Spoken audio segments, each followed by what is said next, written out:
ಇನ್ನು ಸಿಎಂ ಸಿದ್ದರಾಮಯ್ಯ ಅಂತಿಮ ದರ್ಶನ ಪಡೆದಿದ್ದಾರೆ. ಅಂದ್ರೆ ಏನು ಬೆಳಗಾವಿಯಲ್ಲಿ ರಾಜ್ಯದ ಇಬ್ಬರು ಯೋಧರಿಗೆ ಅಂತಿಮ ನಮನ. ಸಿಎಂ ಸಿದ್ದರಾಮಯ್ಯ ಅಲ್ಲಿಗೆ ಆಗಮಿಸಿ ಈಗ ಅಂತಿಮ ಗೌರವ ಸಲ್ಲಿಸ್ತಾ ಇದ್ದಾರೆ. ಇನ್ನು ಪೂಂಚ್ ಸೆಕ್ಟರ್ನಲ್ಲಿ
काय किती वेळा ढकललं तुम्ही ट्रायपॉड लावला कुठे आलास बघ तुझं ट्रायपॉड कुठे आहे तू कुठे आलास मुद्दाम करून करतोस बघ ಸೊ ಬೆಳಗಾವಿಯ ಮರಾಠ ರೆಜಿಮೆಂಟ್ನಲ್ಲಿ ಏನು ಹುತಾತ್ಮ ಯೋಧರ ಪಾರ್ಥಿವ ಶರೀರ ಅಲ್ಲಿಗೆ ತರಲಾಗಿತ್ತು. ಸಿಎಂ ಸಿದ್ದರಾಮಯ್ಯ ಅಂತಿಮ ನಮನ ಸಲ್ಲಿಸಿದರು. ಸದ್ಯಕ್ಕೆ ನಾವು ದೃಶ್ಯದಲ್ಲಿ ನೋಡ್ತಿರೋ ಹಾಗೆ ಅವರ ಕುಟುಂಬಸ್ಥರನ್ನು ಕೂಡ ಮಾತನಾಡಿಸುವಂಥದ್ದಾಗ್ತಾ ಇದೆ. ಬೆಳಗಾವಿಯ ಮರಾಠ ರೆಜಿಮೆಂಟ್ನಲ್ಲಿ ಸಿಎಂ ಸಿದ್ದರಾಮಯ್ಯ ಅಂತಿಮ ನಮನ ಸಲ್ಲಿಸ್ತಾ ಇದ್ದಾರೆ.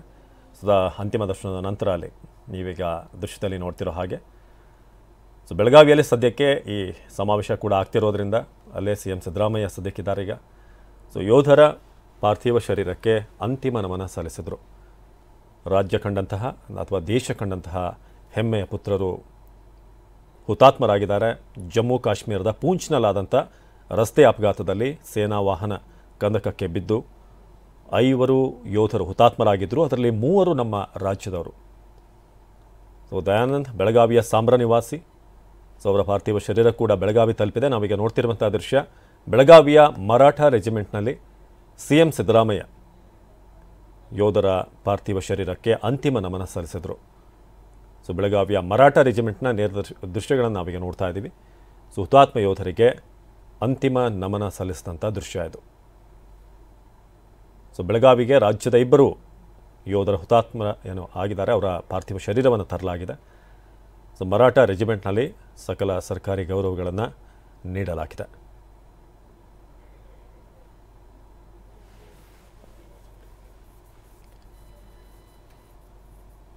ಸೊ ಬೆಳಗಾವಿಯ ದೃಶ್ಯಗಳನ್ನು ನಾವೀಗ ನೋಡ್ತಾ ಇದ್ದೀವಿ. ಸಿಎಂ ಸಿದ್ದರಾಮಯ್ಯ ಹುತಾತ್ಮ ಯೋಧರಿಗೆ ಅಂತಿಮ ನಮನ ಸಲ್ಲಿಸಿದ್ರು. ಸಚಿವೆ ಲಕ್ಷ್ಮೀ ಹೆಬ್ಬಾಳ್ಕರ್, ಎಚ್ ಸಿ ಮಹದೇವಪ್ಪ ಅವರನ್ನು ಕೂಡ ನಾವು ದೃಶ್ಯದಲ್ಲಿ ನೋಡ್ತಾ ಇದ್ದೀವಿ.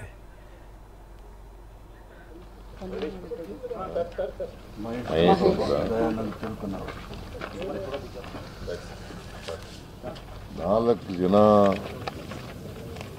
ನಮ್ಮ ಸೈನ್ಯದ ಯೋಧರು ರಸ್ತೆ ಅಪಘಾತದಲ್ಲಿ ತೀರ್ಕೊಂಡಿದ್ದಾರೆ. 4 ಜನ ದಯಾನಂದ್ ತಿರುಕಣ್ಣನವರ್ ಬೆಳಗಾವಿ, ಧರ್ಮರಾಜ್ ಸುಭಾಷ್ ಕೋಟಾ ಚಿಕ್ಕೋಡಿಯವರು, ಮಹೇಶ್ ನಾಗಪ್ಪ ಮಾರಿಗುಂಡ ಮಹಾಲಿಂಗಾಪುರ ಬಾಗಲಕೋಟೆ, ಆಮೇಲೆ ಅನೂಪ್ ಪೂಜಾರಿ ಕುಂದಾಪುರ. 4 ಜನ ಕರ್ನಾಟಕದವರು. ಕರ್ನಾಟಕದ ಯೋಧರು ಅಕಾಲಿಕ ಮರಣಕ್ಕೆ ತುತ್ತಾಗಿದ್ದಾರೆ. ಅದರಲ್ಲೂ 4 ದಿನದಲ್ಲಿ ಸತ್ತಿದ್ದಾರೆ.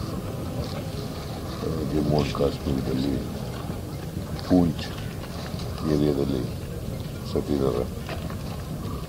ಪೂಂಚ್ ಜಿಲ್ಲೆ. ಇವರ ಆತ್ಮಕ್ಕೆ ಚಿರಶಾಂತಿ ದೊರಕಲಿ ಅಂತೇಳಿ ನಾನು ಪ್ರಾರ್ಥನೆ ಮಾಡ್ತೀನಿ.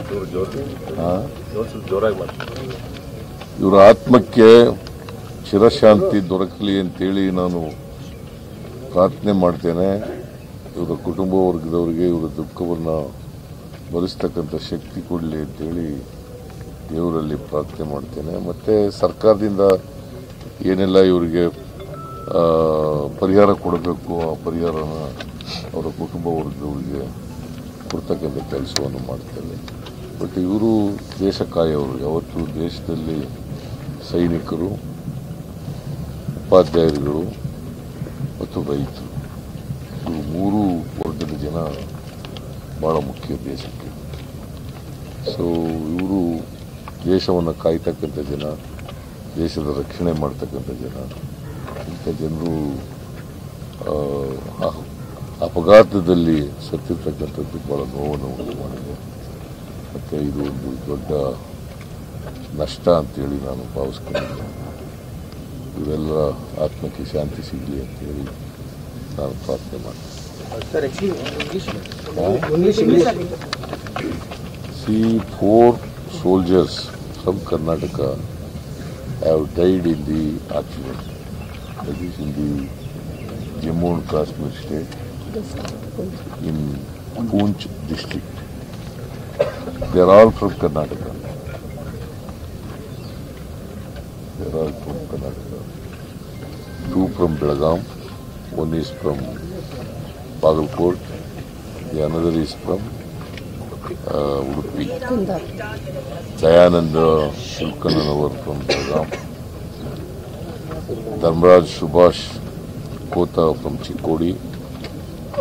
And Mahesh Nagappa Marikunda Mahalingapura Bagalkot district. Anup Pujari from Kundapura. ಕುಟುಂಬದವರು ಭೇಟಿ ಆದ್ರಿ ಸರ್? ಅವ್ರ ಮಗ ಅವರಿಗೆ ಹೇಳಿದ್ದೀನಿ, ಅವ್ರಿಗೆ ಸಾಂತ್ವನ ಹೇಳ್ತಕ್ಕಂಥ ಕೆಲಸ ಮಾಡಿದ್ದೀನಿ. ಮತ್ತು ಅವ್ರ ಕುಟುಂಬ ವರ್ಗದವ್ರಿಗೆ ಪರಿಹಾರ ಕೊಡ್ತಕ್ಕಂಥ ಕೆಲಸನೂ ಕೂಡ ಮಾಡ್ತೀವಿ. ಅದರಿಂದ ಸರ್ಕಾರದ ನಿಯಮಾನುಸಾರ ಏನೇನು ಪರಿಹಾರ ಕೊಡಬೇಕು ಅವ್ರಿಗೆ ಕೂಡಲೇ ಪರಿಹಾರ ಕೊಡ್ತಕ್ಕಂಥ ಕೆಲಸ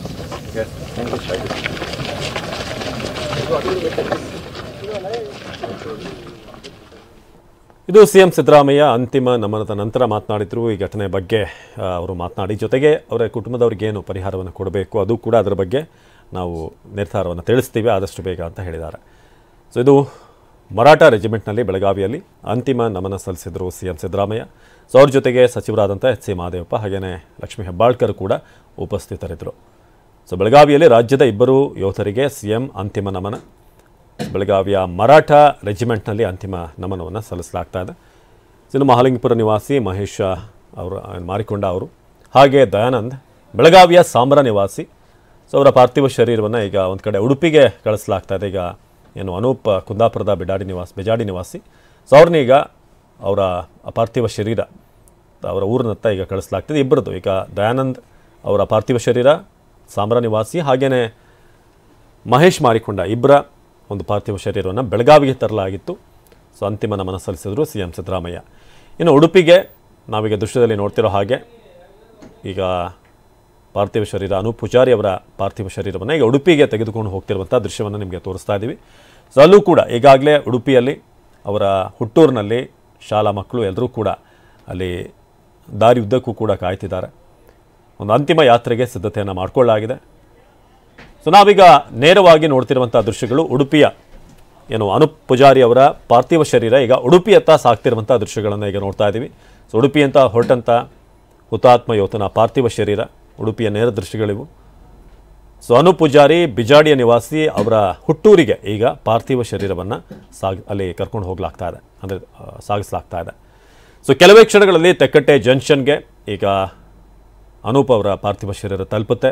ಕೋಟೇಶ್ವರ ಮಾರ್ಗವಾಗಿ ಬಿಜಾಡಿಗೆ ಈಗ ಪಾರ್ಥಿವ ಶರೀರವನ್ನು ತೆಗೆದುಕೊಂಡು ಹೋಗಲಾಗುತ್ತೆ.